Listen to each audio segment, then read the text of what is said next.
नमस्कार, अलका रेसिपीमध्ये तुमचं मनापासून स्वागत आहे. चला मग आज पनीर कोल्हापुरी रेसिपी दाखवते. सर्वात आधी मी काजू, लसूण, अद्रक, टमाटर, कांदा 3 कांदे घेतलेत, 1 मोठं टमाटर घेतलेले मिक्सरमध्ये बारीक करून घ्यायचं. मसाला तयार झाला आहे, मिक्सरमधून बारीक करून घेतला आहे. मसाला बारीक करून झालेला आहे. आता मी तेल टाकलेले, तेलामध्ये तो मसाला सगळं मिक्स करून घ्यायचा आहे. त्यातलं पाणी सगळं आटून घ्यायचं आहे. मसाला करताना मी पाणी नाही टाकलेलं.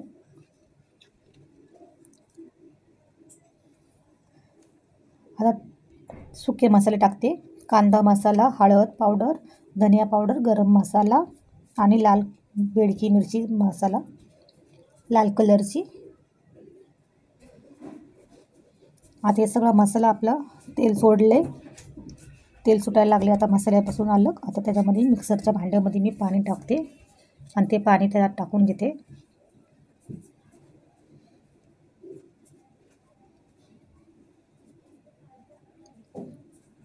आता ग्रेव्ही किती आपल्याला पातळ करायची घट करायची ते आपल्यावर आहे. मी मिडियमच केलेली आहे, ले पातळ पण नाही ले घट पण नाही.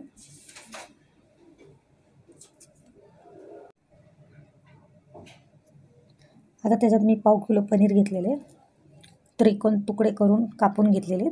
आता ते ग्रेव्हीमध्ये मी पनीर तसेच टाकून घेते आणि 1 चम्मच मस्का टाकून घेते त्याच्यामध्ये मी.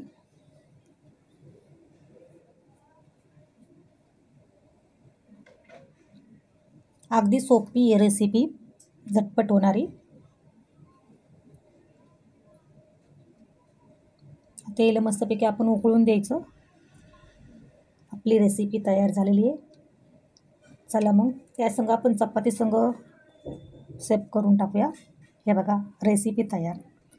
जर माझी रेसिपी आवडली असेल तर लाईक, शेअर, सबस्क्राईब करायला विसरू नका. व्हिडिओ बघितल्याबद्दल धन्यवाद. थँक्यू. बाय. असेच माझे व्हिडिओ पाहत राहा.